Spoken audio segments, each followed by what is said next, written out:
Real Life Basketball is brought to you by the all-new 2018 K900 at Carriage Kia of Woodstock and Gainesville. Buy your new K900 from Carriage Kia and we'll fly you in or come pick you up for delivery. Visit CarriageKia.com 24/7, 365 days a year.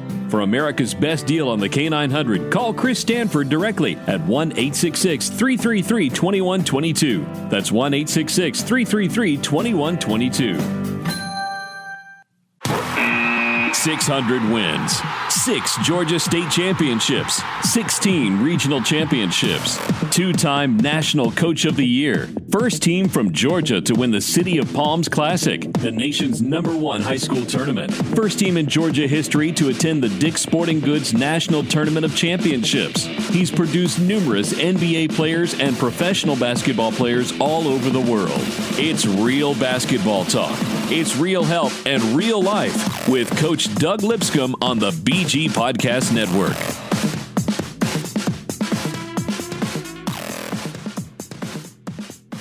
And welcome once again to Real Life Basketball. Darren Sutherland and the legend of Coach Doug Lipscomb here.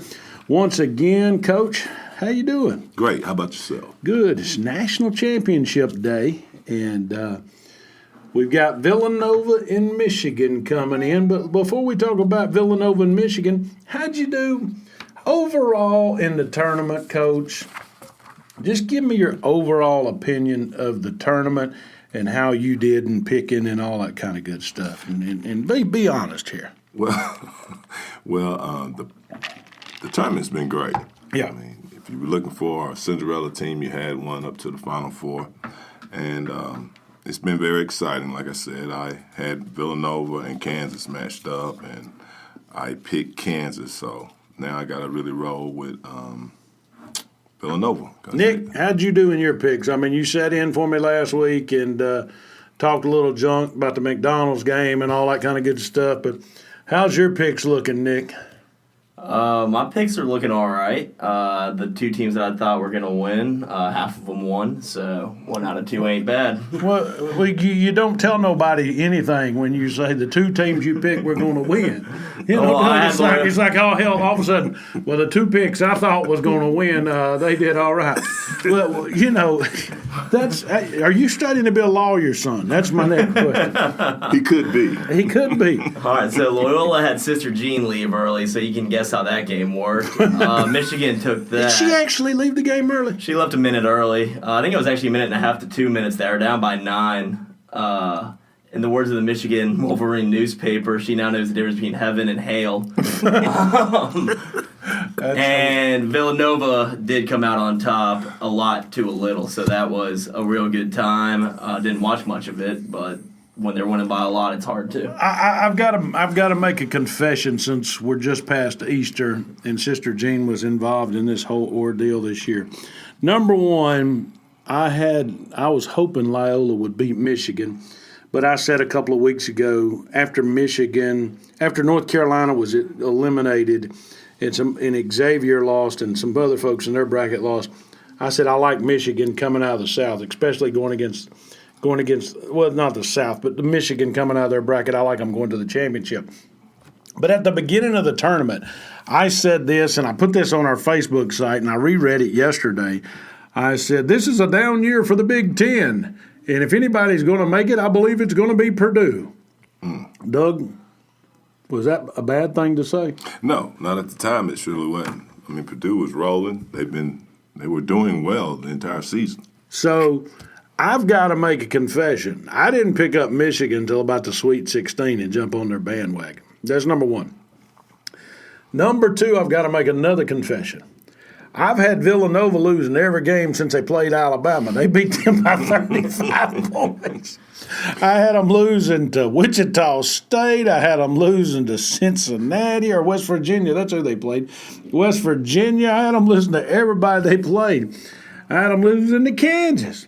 And every time I turned the TV on and Villanova started the game, they're up by 15 points before it ever starts too good. Yes. Yeah, Spelman makes about 5 or 6 threes in about 10 seconds. I mean, it's crazy. It's crazy. You can say what you want, but Jay Wright is one of the best coaches in all of basketball right now. Well, he definitely is. And you know what's amazing about that team is people don't really understand or they haven't grasped the fact that I think they have 7 kids that are averaging double figures. Yeah. And here's another thing. I like the fact he's got a bunch of – tell me if I'm wrong. I think I'm right. Nick, you probably know this better than me and Doug. Don't he have a couple of fifth-year seniors on the team? Yeah, it's all a team that he's recruiting. They've all gone through. I think they only had one guy in the past 4 years that's on an NBA team from that national championship team. That's college basketball right there. That's right. They're grown men. Grown men playing. That's what it's all about. So Jay Wright's done an excellent job and filling in. So, all right, let's just lock it down right now before – got a great guest coming on in just a second, but lock it in right now. Nick, who you taking tonight? And give me the score. I'm taking Villanova 68-64. I'm taking – I know Villanova's going to win. But I'm going to take Michigan. No, I'm not. I'm taking Villanova 71-51 over Michigan. I put a lot of thought in that, Doug. Can you tell? You said 71-51? 71-51. Write it down. Oh, I am. And what was yours? 68-64 Nova. Okay. And I'm looking at 68 to Copycat. No, excuse me. 78 to 66. Who wins? Nova. Villanova. So all of us going with Villanova. That means Nova's going to lose. If you're laying bank today, go with Michigan and the points is what Nick is saying this afternoon, folks. Hey, real quick before we get to our interview this morning with Josh Pastner, head coach at Georgia Tech of the ACC, Chris Mack leaves Xavier to go to Louisville, getting banked $4 million a year. Chris been at Xavier for 9 years, crossing the river, so to speak, and moving a little west to Louisville, Kentucky. Extremely good hire for Louisville. Wouldn't you agree? Oh, sure. And I think that pay raise would make most of us leave. So the stuff we had, just leave it in the other house. That's right. But you know what? Xavier has always been one of those programs that they rise and then they fall. They rise and then they fall. And what I mean by that, it's a great building block for a coach. You would think after a while that a program like Xavier would be like Villanova in the fact that, hey, we're going to pay our coach so he'll stick around forever. But they just can't match Louisville kind of money, though. Well, I don't know anybody else that's going to match that right now. Do you? Texas match anything they want. Yeah. I mean, a lot of these schools got a lot of money. Alabama can pay Avery Johnson whatever they want to pay. You know what I'm saying? So, but you're right. You're right. I mean, in Louisville, let's face it. If we're all sitting in a room and we're coaches and they say, okay, I'm going to give you the Louisville job at, $4.5 million a year, whatever it was, or I'm going to give you the Xavier job at $2.5 million a year, chances are we'd take Louisville and the facilities they had at 2.5, even if they was going to pay us 4 compared to Xavier paying us 4. I mean, what you think, Doug? You're a coach. Well, the name Louisville is synonymous with basketball. So. Yeah. What is he? It went Denny Crum. Did they have anybody between Denny Crum and Rick Pitino? I don't think so, did they? Well, if you got to sit here and wonder. It don't matter if they did, because if they did, the guys wasn't no good. Because we don't remember. Well, they went to the top of the line when you go with Pitino. Yeah, they went down the road and did what they had to do. So, anyway, it is what it is. But, Nick, what do you think? Would you – well, that's an interesting question. Would you stay at a Louisville for less money than you was making at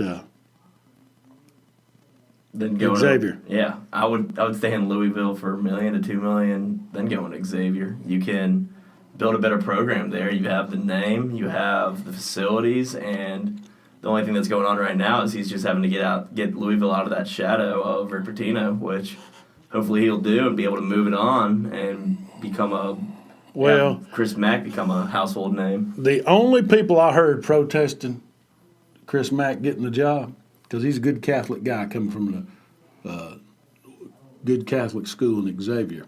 The only people protesting in Louisville about him getting a job? Who would that be? The hookers. Getting a little pay cut now on that. He don't need them. He don't. Watch how you say that now. I know it. That is true. We've got young, impressionable men in the Professional studio. dancers. Yeah. They dancers, huh? Professional entertainers. Entertainers. But nonetheless, let's hope the best for Louisville. Louisville's been in some trouble, and it'll be interesting how Chris Mack goes in there and takes over that program. So you've another big hire this weekend. We'll mention this real quick before we get on the phone with Josh Pastner, Georgia Tech. And we'll ask him about this hire right here. Jeff Capel.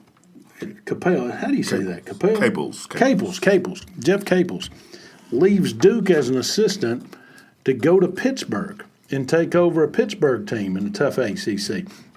So the ACC's had 2 coaching changes. Jeff goes there. Jeff was the coach before he had been at Duke. He was a player at Duke, coached somewhere, was at Oklahoma before Lon Kruger was. Recruited the Lopez twins, Brooke and Blake Lopez, had #1 draft picks. He's been responsible for recruiting a few of these good kids to go to Duke, down through the years. R.J. Barrett, Zion Williamson, Marvin Bagley, Wendell Carter, Mr. Trent. He's been pretty well responsible. He's a pretty good recruiter. Whether he can coach or not, we'll find out. But he takes over a Pittsburgh team. I think he'll have Pittsburgh ready to go, Doug. What do you think? I do too. One thing about coaching, if you got players, you stand a better chance. So, will that hurt Duke's recruiting? Or is Duke just Duke? No, not at all. It makes me wonder. Here's what it makes me wonder. And think about this. It makes me wonder with him leaving, does he know Coach K's got at the most 4 years left. He's 71 years old, okay? He's got at the most 4 years. Does that mean he needs to leave to go somewhere like Pitt and show a winner in hopes of coming back to Duke because he realizes the fan base wouldn't let him take the job being an assistant, moving into the head coach? Because that don't work too well. Well, I wouldn't necessarily agree with that because people on the inside would know that he's helped orchestrate everything that goes on there. Yeah. It's kind of like Kenny Payne at Kentucky. But Kenny Payne wouldn't get the head coaching job at Kentucky if John Calipari left. Well, Calipari would feel a different way about that. Oh, I totally agree 100%. Because I've heard him say it. Oh, I totally agree with it. And Kenny Payne's one of our friends and a great coach. But I don't think the media world would allow that to happen in Kentucky. They'd be screaming and yelling up there. Well, like I say, people are always going to complain about something until it starts winning. Now when you take that Pittsburgh job, what can they complain about? You know what? That's something we could ask Josh Pastner about, Nick. What do you think? Because he was an assistant for Calipari at Memphis and then got the head job before he got to Duke. So anyway, let's reach out on the Carriage Automotive Group Skype line and talk to Josh Pastner, head coach of the Georgia Tech Yellow Jackets, the Ramblin' Wreck. Come see the Carriage family and experience the Carriage difference. Kia is keeping it real with the all-new 2018 K900. Drive the car LeBron James drives and other NBA players call their preferred vehicle of choice. And right now, Carriage Kia of Woodstock and Gainesville has your new K900 ready for delivery. Go online, handle everything, then upon completion, we will fly you in to pick up your new K900 or deliver it directly to you. Call Chris Stanford directly at 1-866-333-2122. That's 1-866-333-2122. Ask for Chris Stanford. Carriage Kia, 24/7, 365 days a year at carriagekia.com.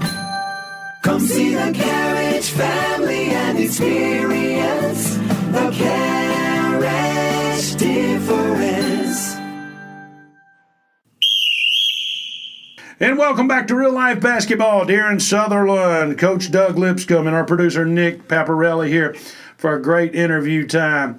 And on the line with us on the Carriage Automotive Group line, Doug, we got one of your buddies, the Georgia Tech Yellow Jackets Ramblin' Wreck men's basketball coach, Josh Pastner. Coach, how you doing this afternoon? I'm doing well, gentlemen. Thanks for having me on. No problem, thanks.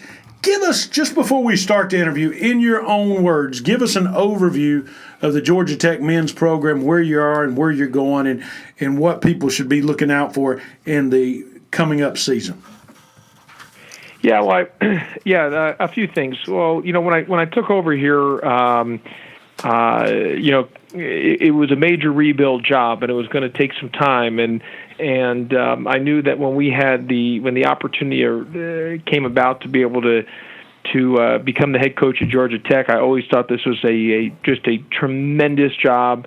The word gold mine gets thrown out a lot all across the country on different jobs, but for this was really a special place. I mean, I'm a visionary type of person, and I really saw the vision of Atlanta. I mean, how many people across the country want to come to Atlanta? How many people across the country have family that lives in Atlanta? How easy is it to get in and out of Atlanta or to wherever you're going? Obviously, you're in the ACC and you're surrounded by great players, not only in the locale and in the entire state, but surrounding states as well too, and up and down the eastern seaboard of where the ACC territory is located. So, I just thought this was a great job. Sort of like again, I don't like to throw the word gold mine out, but it sort of was. And but I also knew this was going to be a major rebuild job, that it was going to take time.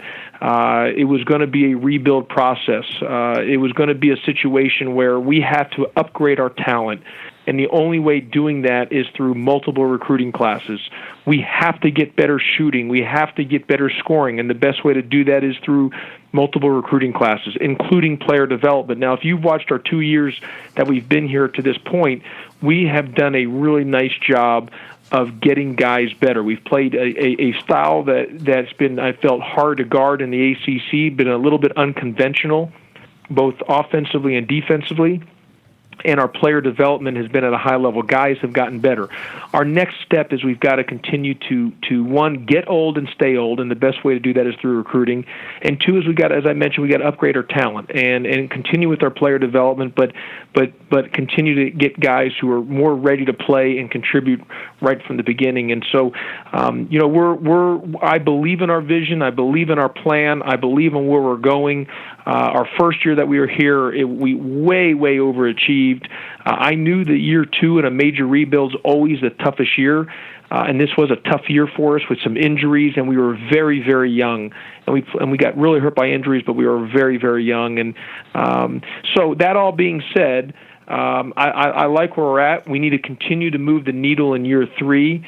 Josh Okogie, who was at Shiloh High School, who was the lowest rated recruit coming into the ACC 2 years ago, has his name in the draft. He has not signed with an agent. If he decides to come back, I think we have a chance to have a really nice season next year. I really do believe that. If he doesn't, we've got to kind of recollaborate and decide how we're going to go, because we're definitely going to be a lot more younger without him. But that's a credit to him and the development that he's gotten, that he's able to put himself in a position to possibly be a first-round draft pick in after just 2 years. Well, hello, Josh. This is Doug. And first of all, what's up, Coach? How are you? Good, buddy. I want to tell you this in front of everybody. I hope they hear me. You're one of the most positive people that I've ever been around. And I mean, people that know you will attest to that. And I appreciate you being one of my friends. Secondly, I want to thank you guys for helping one of my former players, Chuck Mitchell. Very good guy. Yep. Very dedicated guy. You and I go way back, even to our Memphis days. So yeah, absolutely. I appreciate you saying that, and I believe in positivity, and it's the best way to be. And anything else is really a waste of time. And I'm proud that Chuck has. I've tried to make sure that even though I didn't coach Chuck when I was here, I wanted to be make sure that anyone that's played here has had. They know that it's really their program, not my program. Okay, sounds good, Coach. Now let's move on to the kid that you have putting his name in the NBA draft. I think it's good that you're getting the message out there that you can put your name into the draft and you won't hold it against them because they haven't signed with an agent. But I think that helps promote your program as well. Let me ask you this right here. If I had a son that was a very good basketball player, tell me and tell the people out there, how would you promote the program? Because a lot of people say, well, you're going to come and play your first year. How would you promote Georgia Tech basketball? Yeah, well, a few things. I mean, everything with Georgia Tech basketball and what we're trying to do is you're trying to promote and market and endorse and do all those things that go with that. And so, there's a few things with that. Obviously, right now in the situation in a rebuild, you have an opportunity to sell playing time. So as you mentioned, Coach Lipscomb, that's something that you're able to sell, and obviously kids in this day and age, they look at that stuff as they want to play. They want to have an opportunity to play right away. They want to have an opportunity. Can you get to the NCAA tournament and get to the Final Four, and then can you also get to the NBA? Well, in this day and age, any school, it doesn't matter what school you're at, you're able to go to the NBA, you're able to win a national championship, and you're able to get everyone's on television, and that's what makes the parity of the game so strong. That's why I think people who are not in the game think there's a lot of upsets, but there's really not that many upsets when you really think about it, the parity. It's not like it was in the 80s or 90s. This is now where everyone's good and everyone's well coached and everyone's got good players. But really really just locking in on Georgia Tech, we got a lot to sell. One, as I mentioned, you're in Atlanta. You're not in. A lot of times, young people, when you're done with college, there are many times you would like to stay where you've been to college, where you can call that your home. And Atlanta is booming. Atlanta is booming in all aspects. And the doors in the eyes of people, the doors that will open and the people, the eyes that will be on you, because even if the people in the city, and especially in this downtown area of all the Fortune 500 companies, they are all the presidents and the CEOs and the vice presidents are season ticket holders to Georgia Tech. Maybe not everyone's a Georgia Tech fan, but they're all ACC basketball fans, and they love coming to watch games. And you never know. They get attracted to you by one of the players by the way that you play or your motor or your great body language, and you never know where a door could open for you. And not too many places could say that because of here in Atlanta with the amount of the growing, the growth of the city, but the amount of Fortune 500 companies. Only Chicago and New York's got more right now in the city. On top of that, you're playing in the ACC. It is the best conference in the country.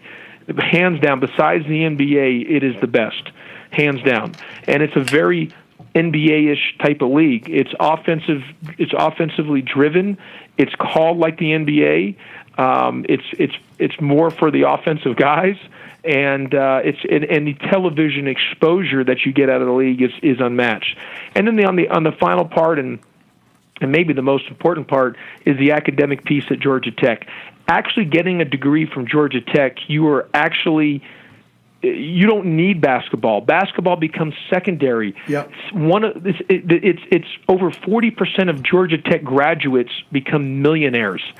So what happens is the people that the circles that you're running with, being able to be at Georgia Tech and getting that degree or just being in that system, you're taking your own personal self to a whole nother level and the opportunities that go with it. So you realize, I like to call it the AAA. You get the academics, you're in Atlanta, and you're in the ACC. You get the best of all worlds here at Georgia Tech.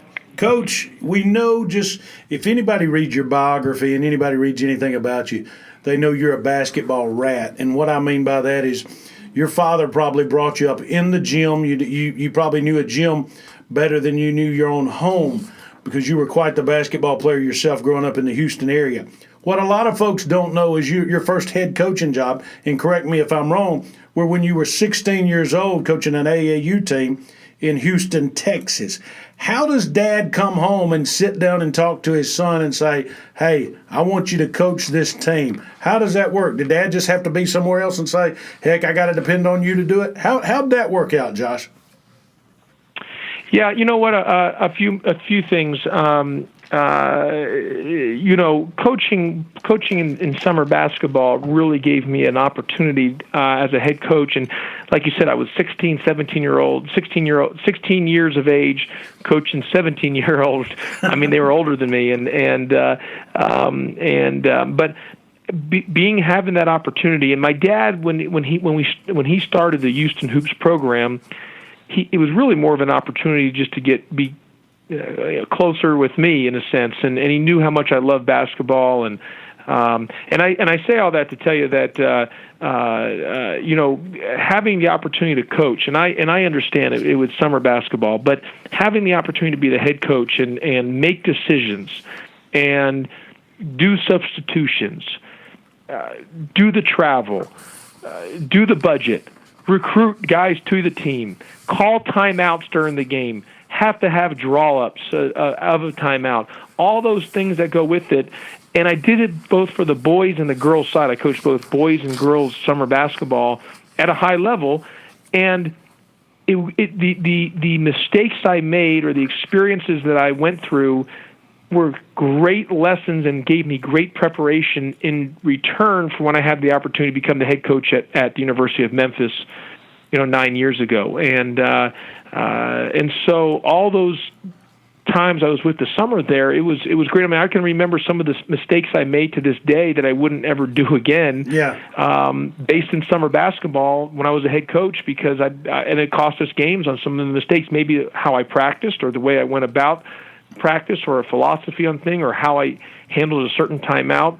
Some of those things stick with you. Coach Lipscomb would understand that sometimes the losses stays with you more than the wins. I mean, it's weird how that works itself out, and as the thrill of victory and the agony of defeat, but the agony of defeat sometimes you remember that, had that sick feeling more than, and you remember that more than sometimes the thrill of victory. Well, Coach, you can't downplay your coaching resume at 16 or 17 years old when you're coaching future NBA players like Emeka Okafor and TJ Ford. So you must have knew a little bit about what you were doing. Talk about this. And Doug and I, when we were reviewing your background, we were shocked when we saw this. And Nick, our producer's in college now at Georgia State. And when we mentioned this to him, he just was amazed that you finished college in 2.5 years, taking 33 semester hours, a quarter, finished academic All-American, and was a walk-on at Arizona. Tell folks out there how you were able to schedule that time and how you were able to do that. And do you think that was a little extreme, Coach, or you're just that driven? Well, I got my bachelor's degree there at the University of Arizona in 2.5 years. I had no summer school, no units coming in. My first semester, I completed my first year on my first 2 semesters, I completed 45 hours. Semester 3 and 4, I completed 42. That gave me 87. Well, you need 120 to graduate. And I didn't take any summer school, so this is just legit 4 semesters. And this is while I was a student athlete at the University of Arizona. And then 5th semester, I completed all 33 hours and got my bachelor's degree, in 5 semesters as a student athlete. In semester 6, I did 18 hours of master's work. In semester 7, I did 15 hours plus my thesis, and I got my master's completed. So I got in 3.5 years, I got a bachelor's and a master's while playing basketball, and never took summer school. And then in my 8th, and I never had units, like I never had credits coming in either. And in my 8th semester, I did a couple PhD units, but I said that was it. I just wasn't motivated to do that. But no, I always wanted to coach. I knew that maybe one of the, and how competitive the field was, that, and especially to be a Division I head coach, that maybe one of the separators was my seriousness about academics, and that I could, going to be in a place of higher education, to show that I was serious about that. And so, that was the fastest student athlete I know at the University of Arizona to ever complete those 2 degrees, and so it was a great deal. And my freshman year, we won the national championship in 1997. I was on the team. I remember after we beat Kentucky in the championship game, we're the only team ever to beat 3 number 1 seeds in the history of the NCAA tournament. Yeah. Was the University of Arizona. But I remember after the game we won. It was in Indianapolis, and I remember telling my father, "This is easy. We're going to do this every year." And the longer you go in the game, you recognize how grateful and special and rarefied air just to even win it. And then you recognize how literally impossible and hard it is to get to that point. But Coach, this is what's so amazing. In the process, and I mean, you're playing at the top of the food chain in the ACC. I feel that way. And as we get older, we start to say, or we start to realize that when we lose, we've got to use that as a learning tool so that we don't continue to do the same things over and over and continue to make the same mistakes. But I want to also go back and tell you that your dad used to have a tournament in Houston. It was the Kingwood Classic. And that was Classic, maybe the greatest ever. So true. That tournament, Coach Liskin, was literally like the Final Four. Everyone was there. Every single person in one location was there. It was literally like the Final Four because everybody was there. Every head coach, every person in basketball, everyone was there. Well, that's where my program really learned that if you want to be the best, you got to play against the best. And that was like one of our first times playing the Kingwood team. I think they had Wise as their point guard. Who was very good. I think he went on to Arizona, and then we played Oak Hill out there with Ty Lawson. And you're talking, so my dad ran the Kingwood Classic, which was a live AAU event right after the Final Four. It was the next weekend. It was just packed with everybody. But what you were talking about was the it's the high school tournament. Yes. The high school tournament over in December. Mm-hmm. In December. And the Academy National Championship. And so, they had Oak Hill, Kingwood High School. Nick Wise played at Kingwood, and he ended up coming to Arizona. Oak Hill was there. They've had a lot of great teams come through there, and I know you guys are obviously there as well too. Just a few. Well, go ahead, Coach. Go ahead, Coach. Mm-hmm. No, I just wanted to tell you, man, I really appreciate the hospitality that your father showed us and everything. And I'm looking forward to the season coming up because I want to see Georgia in any sport win. Yeah, go ahead. Right.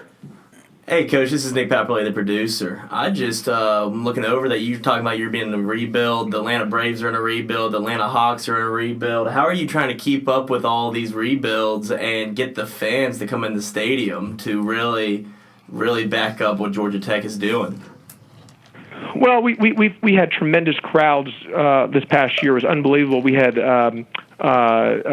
six consecutive sellouts, which was a record in McCamish since the renovations had been done. We had highest level of season ticket sales in a long time here at Georgia Tech. We had tremendous crowd support. Part of it is I'm trying to go to every speaking engagement that I'm able to speak to sell the program, to get people to buy season tickets. I don't ever turn down an opportunity to get on the media front to sell Georgia Tech, and then obviously it's part of it's in the grassroots. So when people come, you've got to make sure that they have a good time at the game. They like the brand of play, the style of play. They want to see the ball being moved. They want to see all those things that go with that, and all those things matter. And that's you're trying to those are the customers. And there's a lot of things to do in Atlanta. There's a lot of choices people have to make, like you had just mentioned. But the great thing is people love basketball and ACC basketball. And as you guys know, back in the day with Coach Kremens, this thing was rocking here. It was probably, they called it the Thriller Dome. And yep, no doubt. And it was the and it was the hottest ticket in town at the time. It sure was. Coach, I know you got to go, but I got to ask you this because we have a ton of listeners in this area that listen to us on a weekly basis. I've got to ask you about your time at Memphis. And let me preface this. Coach is one of the few coaches that ever coached the Memphis Tigers that didn't get fired, okay? There's only a few that didn't get fired. You and John Calipari and I believe one more. Memphis basketball. Gene Bartow is the other one, yeah. Gene Bartow, yeah. But, Memphis basketball is a hotbed, and a lot of folks around the country, unless they, our listeners know because they're P1 basketball people. But Memphis in a 50-mile radius is as big as Alabama football when it comes to the Memphis area. What do you think of this situation? And I know these folks are your friends, so you're probably limited on what you can say. But with the Tubby Smith leaving, Penny Hardaway apparently coming in, I mean, what's going on? I mean, this is a team that fired Larry Finch and, Dana Kirk and people that have built a great team. What's your thoughts on Memphis basketball right now and what's going on up there with the Tigers? Yeah, I tell you what, you have to be there to fully understand what I'm going to say and to really grasp it. Yeah. But a few things, like number one, Memphis basketball. The DNA of the city is Memphis basketball. Yep. Is basketball, and what it is the intensity of the University of Memphis head men's basketball coach. The intensity of that job is like being the Alabama football coach, but in a 30 to 40, 50 mile radius.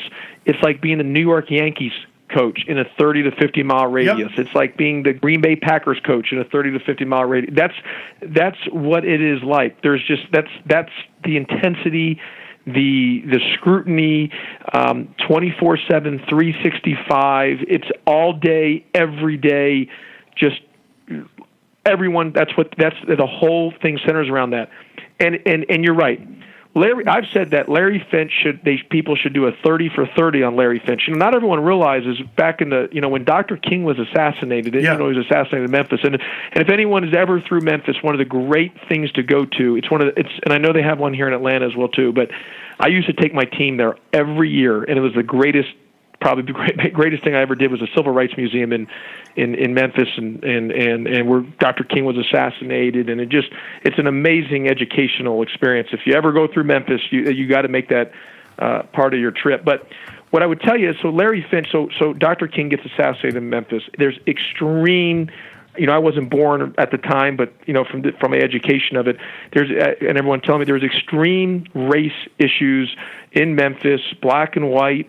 It was extremely divided. Well, Larry Finch, an African American player, was one of the best players in the country, and it was just after Dr. King had been assassinated. Larry Finch decided to stay at home and play for the University of Memphis Tigers.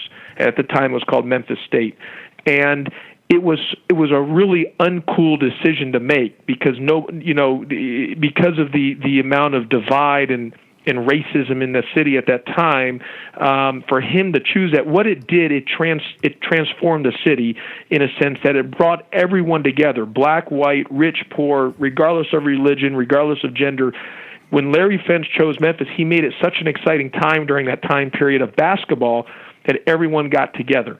And he's a hero in that city. And his story doesn't get told enough nationally for what he did, the courage for him to really, he brought an entire, two races together and to unite over basketball. And what I would tell people is this guy is an unbelievable hero.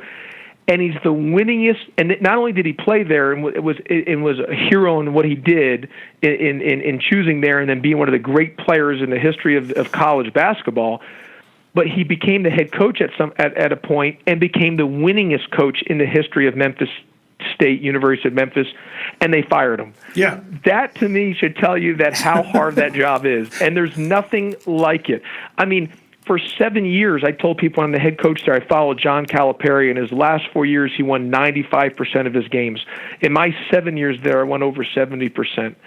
Most times when you win 70%, you get a statue built of you. But when you're following John Calipari, 70% is not good enough when there's someone who just won 95% in 4 years. And so what you recognize is you're literally coaching in survival mode every day because of the intensity and scrutiny. But there's so many great people there. There is no place like it. And that's just kind of how it is. It's a special place. I loved my time there, both as an assistant and as a head coach.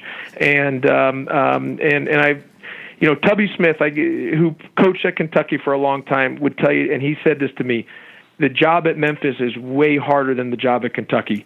It is, you're under such a believe it or not, he said, you're under more of a microscope at Memphis than you are at Kentucky, if you can believe that or not. I could see it because in Kentucky, at least you can get out and walk around a little bit. In Memphis, you can't walk in a convenience store without somebody mentioning there's basketball. So many, and in Lexington there, it's all about the Big Blue Nation. You know, in Memphis, you have a lot. You're right in the middle of SEC territory, so yeah. You have a lot of people that are diehard Alabama, diehard Arkansas, Tennessee, Tennessee, diehard yeah. Auburn, Arkansas, and they don't like Memphis. So they're on the radio I mean, there's just no place like it. When you lose a game, you can't go to a restaurant to eat because you don't know what's happening. I mean, because the person serving your food are so mad at you, you just don't know. But when you win, man, it's like you're the king of the city. Doug was telling us about basketball in Memphis, Coach, when we first started the show,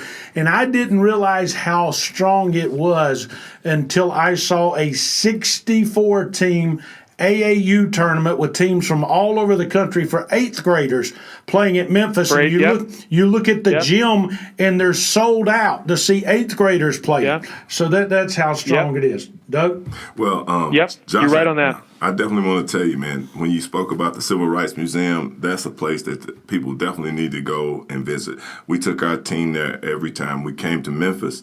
And let me tell you, Memphis is very, very hard place to play because back in the early 80s, I played up there when they had Keith Lee.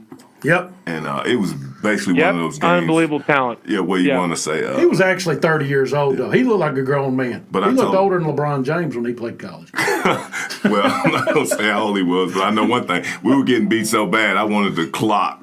Don't stop the clock. Just let it run so we can get out of here, okay? Right. And it was one of those nights, Coach. Well, Coach, I understand. We have it many times, but no, thank you. Yeah, we look forward to you turning that Tech team around and doing some great things and bringing us some guys like John Sally and Stephon Marbury and all those Mark Price and those type players, and we feel like from talking to you this morning, Georgia Tech's headed in the right direction. Yeah, well, thank you so much. I appreciate it. Stay in touch, guys, and look forward to being on again. All right, thank you, Coach. Good luck, Coach. No doubt. Thanks, gentlemen. Thank you. Right, bye-bye. Coach Josh Pastner, Georgia Tech men's head basketball coach. You know what? You only have so much time to ask these guys these questions. But you know what I thought interesting, Nick and Doug? And here's what I thought interesting. He's the first head coach we've had on that said, I'm the men's basketball coach. Oh, yeah. Because the Georgia Tech women are doing so well now and getting so many McDonald's All-Americans. Yeah. Have you noticed that? Well, I looked at it was amazing. When we were at Georgia Tech looking at the McDonald's game, I didn't see any. Well, yeah, we did. We saw 2 girls going to Georgia Tech, I think. Yeah. We did. We just saw 2 girls and like 4 girls total from the state of Georgia. Yeah. That's it. You know, that wouldn't – let me say this about the women's program at Tech, and I don't know the coach. That wouldn't have happened when Andy Landers was coach at Georgia, would it? Well – come on, tell the truth. When Andy Landers was head coach of the Georgia women Bulldog team, McDonald's All-Americans wouldn't have been going to Tech. They'd been going to Georgia. Okay. Is that fair to say? It is. It's fair. Is that fair, Nick? Yeah, that is. So that says something. Pastner's got 2 bits of competition in this state. He's got Ron Hunter at Georgia State, who's proven he can win. Okay, Doug? We know that. Now he's got Tom Crane coming in to coach the Bulldogs. That's his competition in this state. I like Josh's attitude, though, after talking to him. You know, his first team goes to the NIT, was a runner-up in the NIT. He said here's what he said, and here's what I enjoyed what he said in the interview. We overachieved my first year. He's not downplaying. He's saying that they surprised some folks. Mm-hmm. They surprised some folks. He's got a great fan base right here in Atlanta. If he can get the right players, what do we think? If he can get the right players, can he win, Nick? I think he can do all right. I hope he can win. Georgia Tech is just a hard school to just coach at in general. You have to deal with the academic stuff. You got to deal with all of it. You got to deal with the new fan base that they're trying to create right now. It's not the same old Georgia Tech from the 90s. Doug, you were a high school coach coaching 5-star players. How did they view – because let's face it, okay? There's not many Sharif Abdul-Rahims that's worried about as much about education. A lot of kids say, okay, college is my step for my goal. My final goal is the NBA, especially with the amount of money being paid in the NBA. And let me say this: there is absolutely nothing wrong with that, because if they can get that first initial contract in the NBA, or even the second.